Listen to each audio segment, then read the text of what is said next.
STEMX, STEM exploration class with a STEM professional interview, just making school real.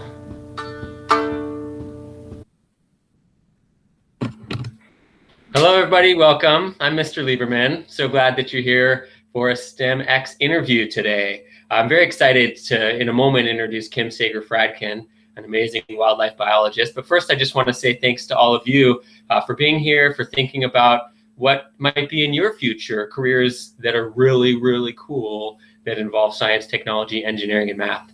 So Kim, thanks so much for being here. Can you just please share your name, your job, and who you work for? Yeah, my name is Kim Sager-Fradkin. Thanks so much for having me, Dan. I'm excited to share some information with your class. So again, Kim Sager-Fradkin, and I work with the Lower Elwha Clallam tribe as a wildlife biologist. And my primary title here is Wildlife Program Manager. So I kind of run the wildlife program here. Okay, wildlife sounds super cool to me. But for our class, we're wondering what sort of science, technology, engineering, or math do you use? And then also how you learned that stuff. Okay, cool. Well, I mean, pretty much I'm a scientist, so I do a lot of science. And these days we use a lot of technology and a lot of math.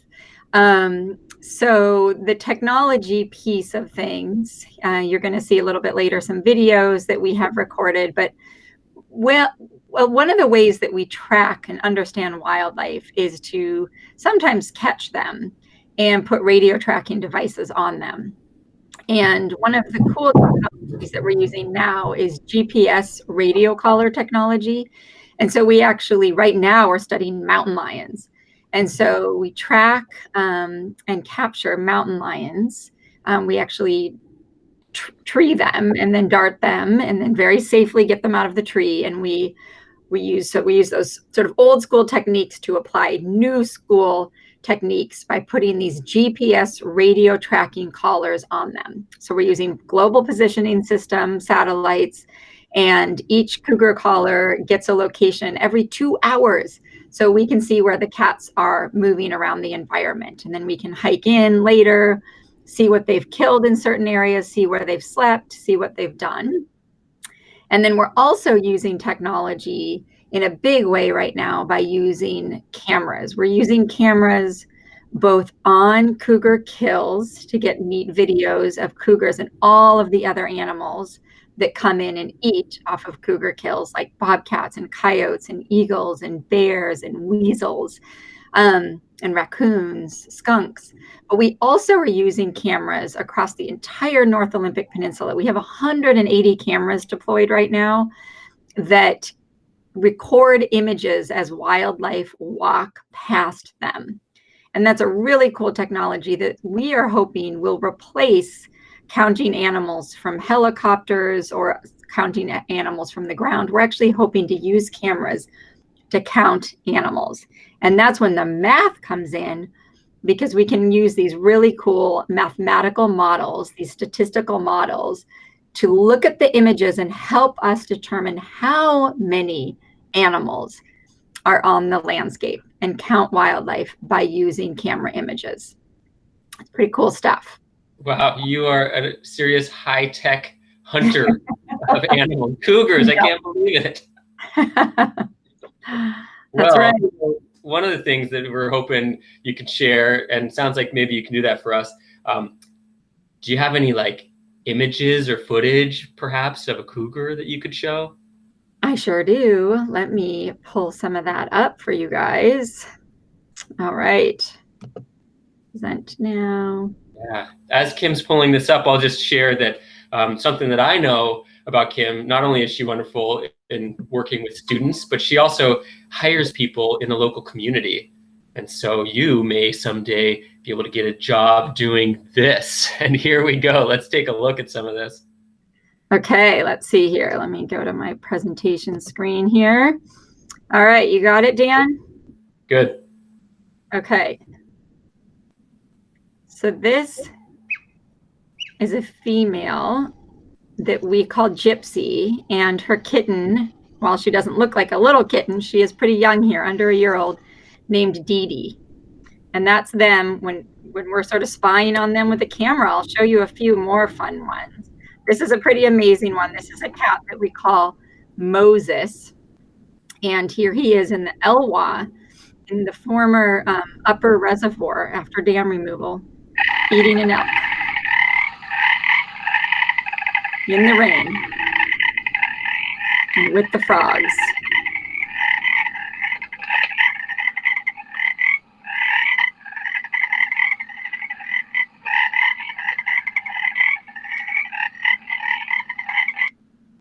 And then let's have a look at a few kittens, shall we?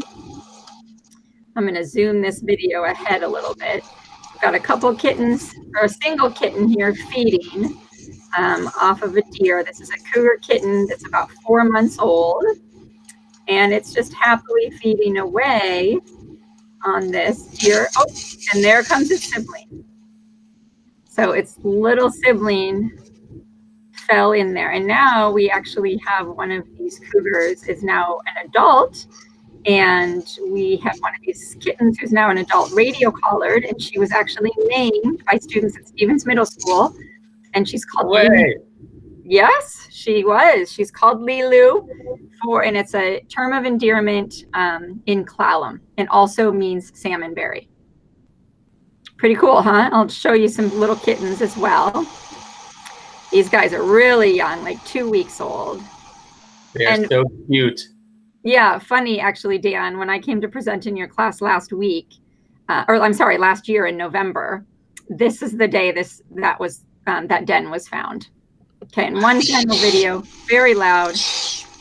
Those are very loud kittens that want to be fed by their mama. And so that's one of them cruising along, and she's going to move them to a drier spot away from the rain. And she ends up putting them in a den under a tree after this. So there you have it. We can get some pretty cool stuff. That's amazing. On video. So technology. I want to be a wildlife biologist after seeing that and hearing your story. It's pretty fun. So Dan and your students, I will send, so everybody knows, I'm going to send Dan a link after this. Since you guys are talking about technology, there's a podcast out of KUOW, out of Seattle, the NPR station. There's a podcast called The Wild. And they did 2 episodes, 30-minute episodes about using technology in wildlife biology. And they came on some of our cougar captures with us and some of our camera checking. And went out to the prison because we have some prisoners going through some of our video images. So they're fun episodes to listen to if you guys want to watch those at some point.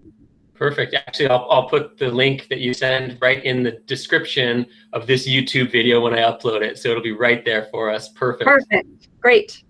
Yeah, gosh. Well, thank you so much, Kim, for taking the time to do this, for sharing your amazing work. And thanks to all of you students for being a part of this class and this experience of thinking about what might be in your future that involves STEM.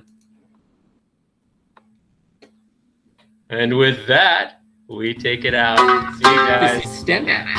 Thank you. STEM exploration class with a STEM professional interview. Just making school real.